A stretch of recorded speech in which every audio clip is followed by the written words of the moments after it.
Hello, ladies and gentlemen. Welcome to tonight's episode of Morte. Tonight, Sir Tristram is going to save a child and fight for a king.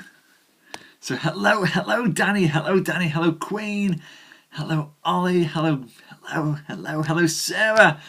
Come in, guys, welcome. I hope you're all well, and I can see you this evening as well, which is fab. As we saw, Periscope had a few issues last night, so I lost you. But hello Dan, hello Avery, come in. Hello Aggie, come in. Welcome everyone. I hope you're all feeling good and happy for a Tuesday. I am feeling a lot more energetic than I was yesterday. We have had our time change, so I'm told. Everything is, automatic these days. Well, I am very well, Ollie. I will see you as you come in and out. Hello, Tara. Hello, Avery. Hello. But yes, the time change has happened. Everything is now dark in the evening.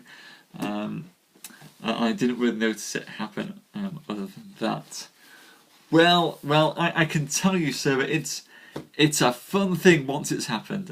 You'll really enjoy the time change. And the darkness that comes with it. Yes, Tara, you did miss yesterday.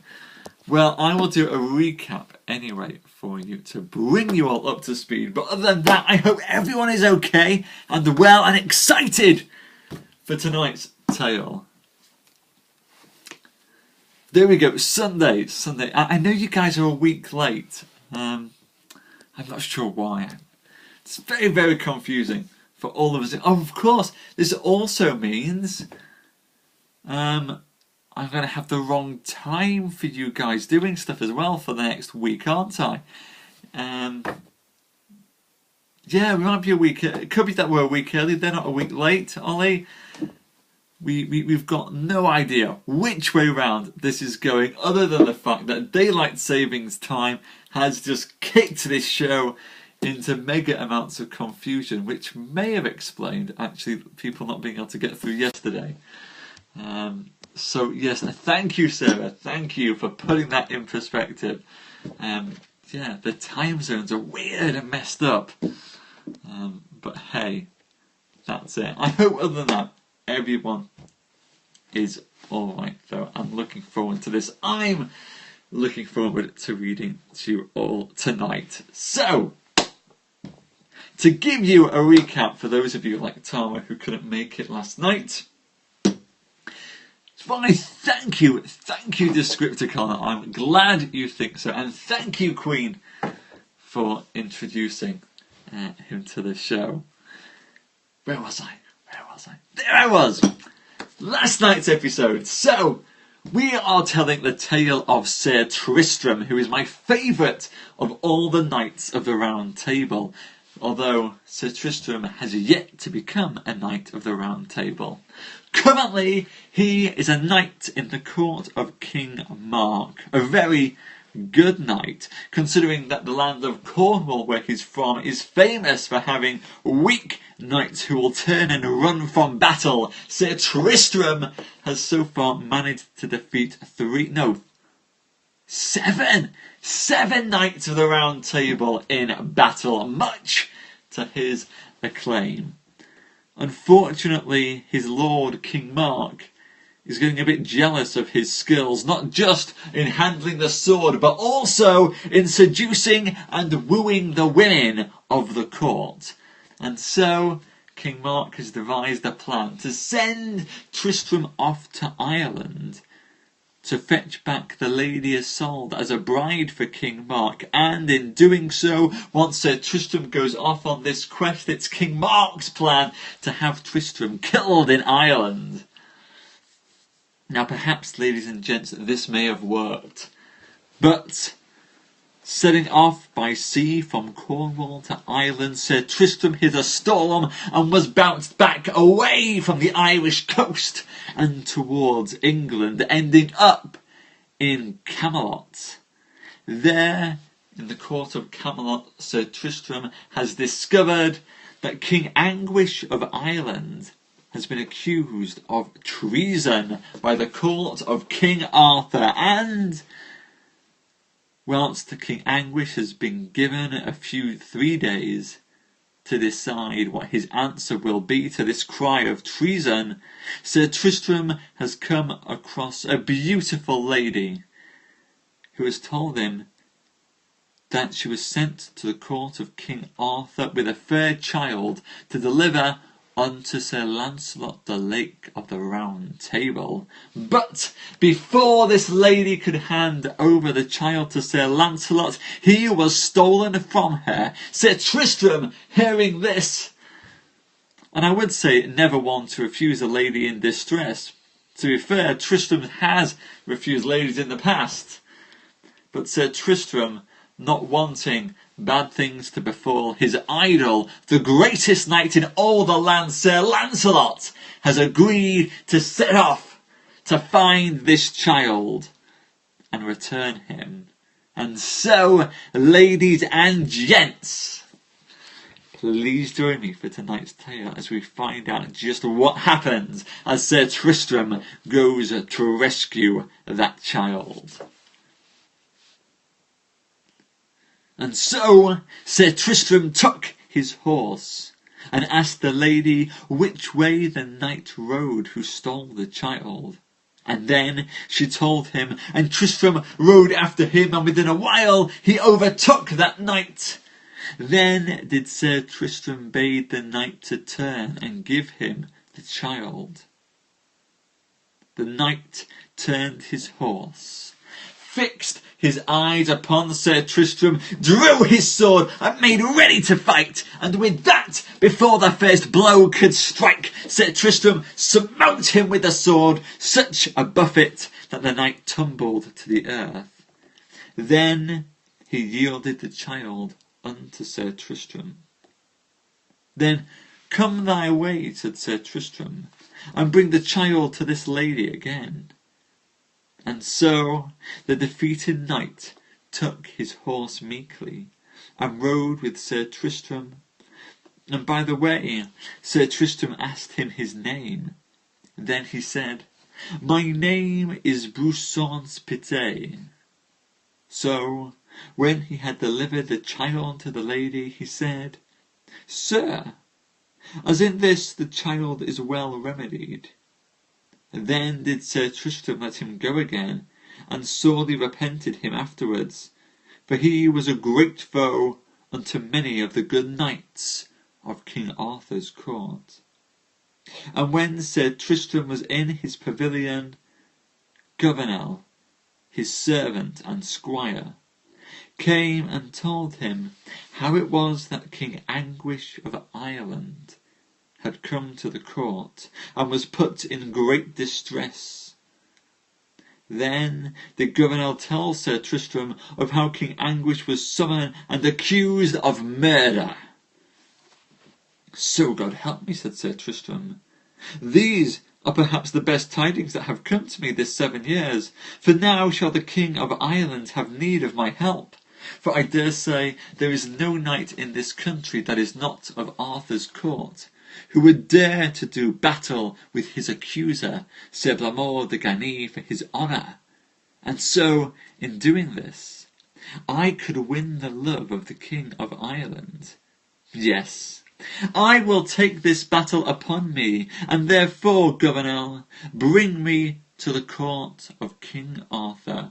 I charge thee to take me to the king.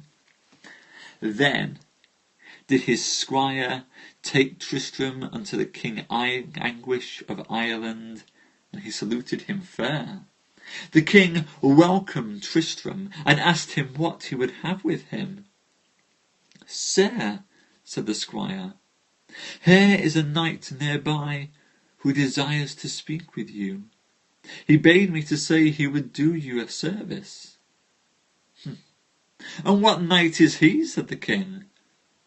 Sir, said the squire, it is Sir Tristram de Lyon, that for your good grace that you showed him in your lands will reward you in this country. Come on, fellow, said the king, with me anon, and show me to Sir Tristram. And so the king took a little hackney, and but few fellowship with him, until he came to Sir Tristram's pavilion. And then, when Sir Tristram saw the king, he ran to him, and would have held in his stirrup. But the king leapt from his horse lightly, and either hailed each other, taking them in their arms. "My gracious lord," said Sir Tristram, "thank you for the great goodness that you showed to me when I was in Ireland, and you healed me of the poison that I had befallen. At the time I promised you that if ever you were in this country, that I would do you service if it lay in my power."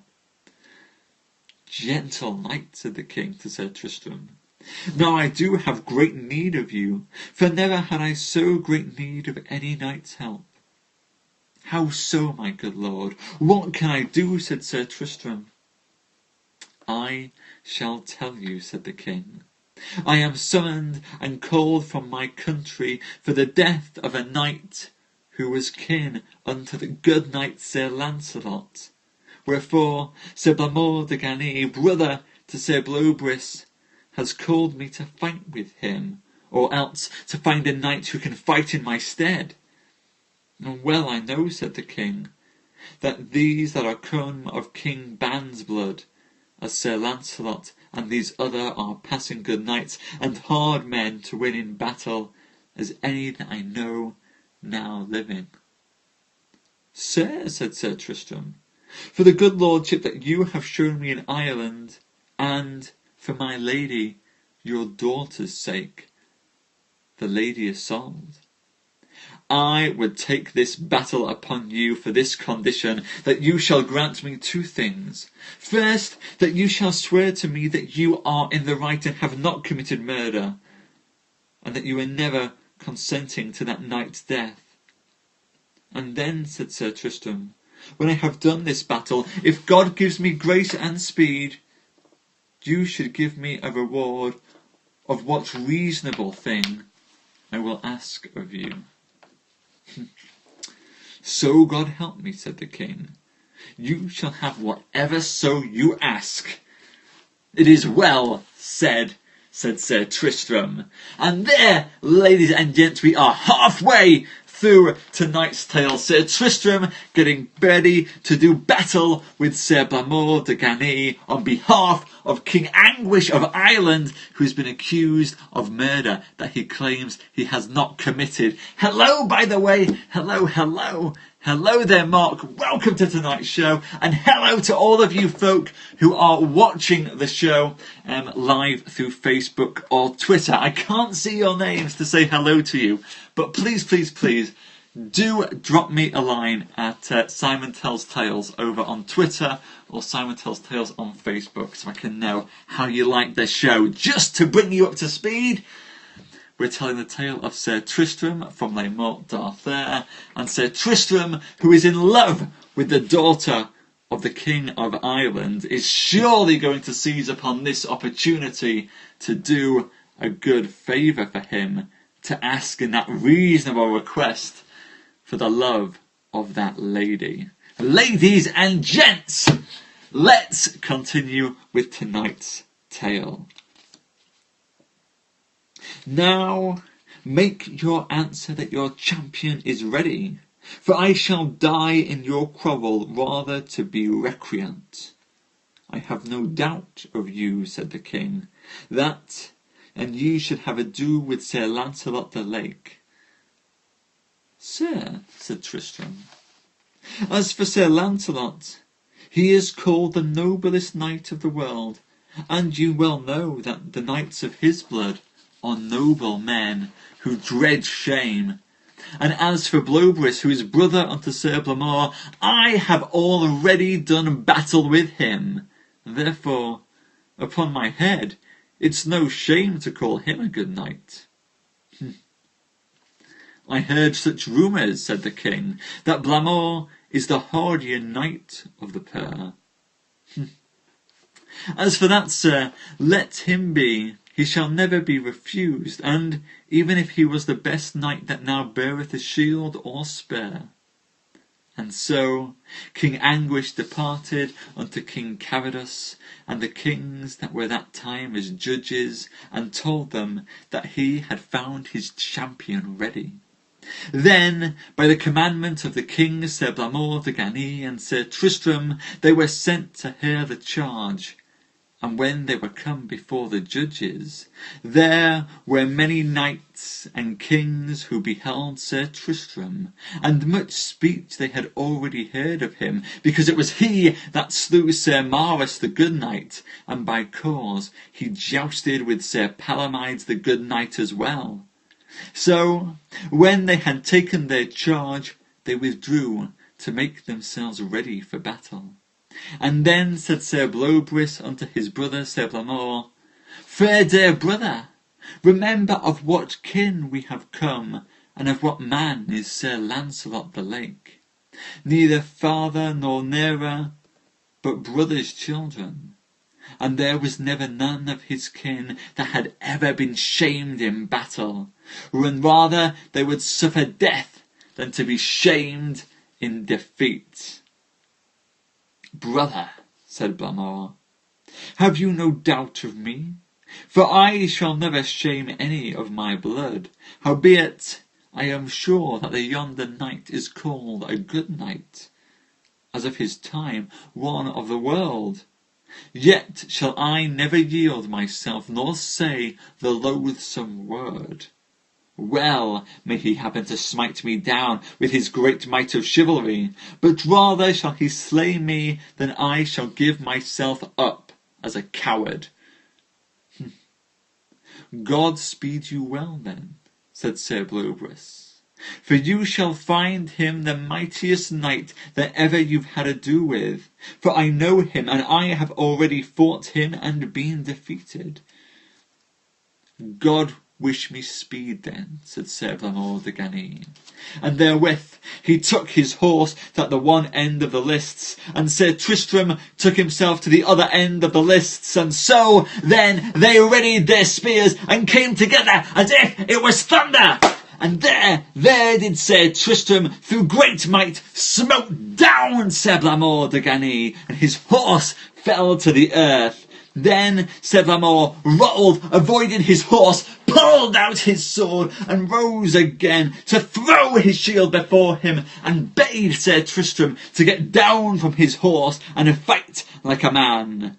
For though by horse he had failed in battle, he said, I trust to God that the earth will not fail me. Then did Sir Tristram alight from the horse, readied himself for battle, and there they lashed together strongly, as racing with great and tracing wonder, foining, dashing, many sad and angry strokes, so that the kings and knights had great wonder that they might stand this punishment. For ever they fought like they were men made of wood, so that there was never knights that had been seen to fight more fiercely than they did then. For Sir Blamore was so hasty that he would have no rest, and all men wondered that they had breath to stand on their feet still, and all about them the field of battle was bloody, as they had fought in it. And at the last did Sir Tristram smite Sir Blamore such a buffet on the helm that he fell down upon his side, and Sir Tristram stood and beheld him. There we go, ladies and gents, the end of tonight's tale. Sir Tristram fighting with Sir Blamore de Gagny. It looks as though Sir Tristram may have been victorious. We'll see tomorrow what happens as Sir Tristram claims his reward from King Mark of Cornwall. Excellent, Queen. I'm glad you like this. And you too, Sarah. Excellent.